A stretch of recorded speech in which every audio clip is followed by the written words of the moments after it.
სამოქალაქო განათლებისა და პედაგოგთა გადამზადების პროგრამის ფარგლებში ჩატარებული აქტივობებისა და მიღწევების პრეზენტაცია სიქასის ინიციატივით მე-18 სკოლაში ჩატარდა.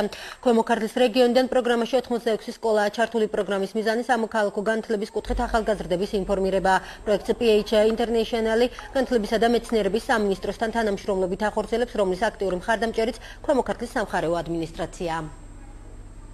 ხშირად არა მარტო მხარდამჭერები ვართ, არამედ ხელშემწყობიც მათი მუშაობის. ძალიან კარგია, რომ მოსწავლე ახალგაზრდობის გააქტიურება ხდება აი ამ აქტივობებით. ყოველთვის იქნება ჩართული სამხარეო ადმინისტრაცია მათ მხარდასაჭერად. უკვე 2 წელიწადია მიმდინარეობს სამოქალაქო განათლებისა და პედაგოგთა გადამზადების პროგრამა.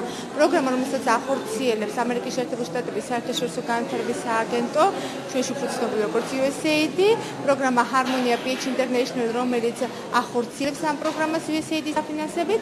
როგორც გითხარით, მთელი საქართველოს სკოლების 30%-ია ჩართული, 740 სკოლა სულ ამ პროგრამაში განათლების სამინისტროსთან ერთად და მათ შორის 86 სკოლა შერჩეულია სამინისტროს მიერ ქვემო ქართლის რეგიონიდან. პროგრამის მიზანია და ამ მხრივ არის ძალიან მნიშვნელოვანი, რომ ამ პროგრამის ფარგლებში ძლიერდება სამოქალაქო განათლების სწავლების ხარისხი. პროგრამის ფარგლებში სამოქალაქო განათლების პედაგოგებმა გაიარეს და პარალელურად ასევე გადიან პირველ აკრედიტირებულ ტრენინგ კურსს სამოქალაქო განათლებაში და პროგრამის ერთ-ერთი უმნიშვნელოვანესი მიზანია ის, რომ აქტიურად ჩავთოთ მოსწავლეები, ახალგაზრდები, ჩვენი მიზნობრივი ჯგუფი არის მე-9, მე-11, მე-12 კლასის მოსწავლეები.